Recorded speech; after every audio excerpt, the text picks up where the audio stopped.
Right then, carburetor back on.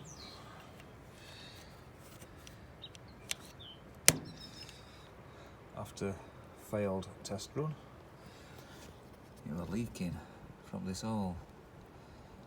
When I say leaking, it were leaking. Filling this with fuel.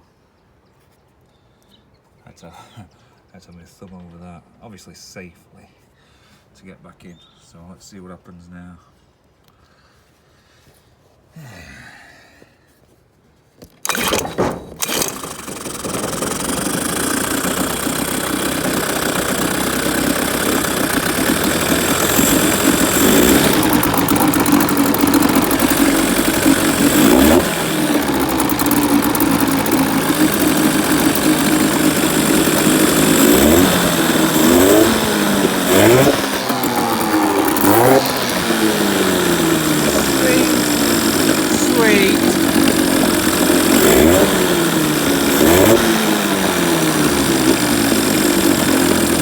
Low bowl needle was done.